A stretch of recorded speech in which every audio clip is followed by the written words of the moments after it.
We'll get to the weather impact and the forecast for central Indiana in a moment, but really the big story right now is happening in the Caribbean. Yeah.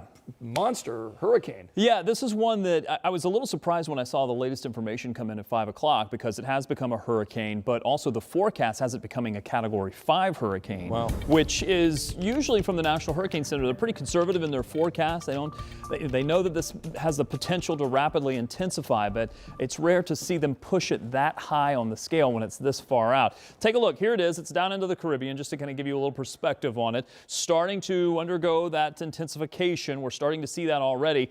It's very close to Jamaica, but it's going to stall for a bit. It's actually going to not move. There's not a whole lot to steer it. So it will sit here for a bit. There's your category. It's Category 1 currently. Watch the forecast. Within a couple of days, there's that Category 5 strength potential as it slowly moves to the west. Again, not a whole lot to steer it, so that's a pretty slow movement there.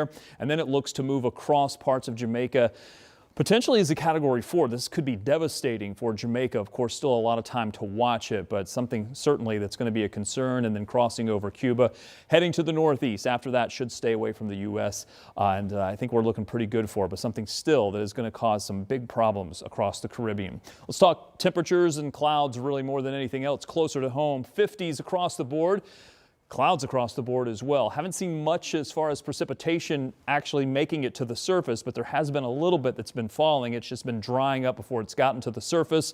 Almost all locations are right at 55. That's a popular number on the board here.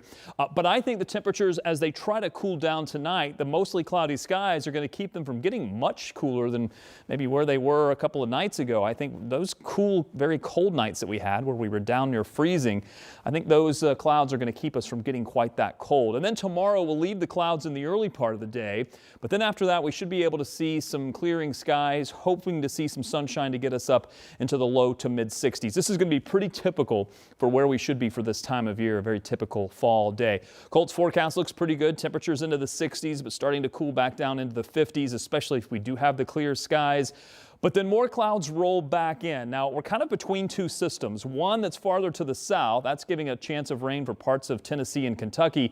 That one never gets close enough to bring us a chance for rain. So Monday, we're not seeing any rain in our forecast. But by the time we get into Tuesday, this system stays with us Tuesday into Wednesday.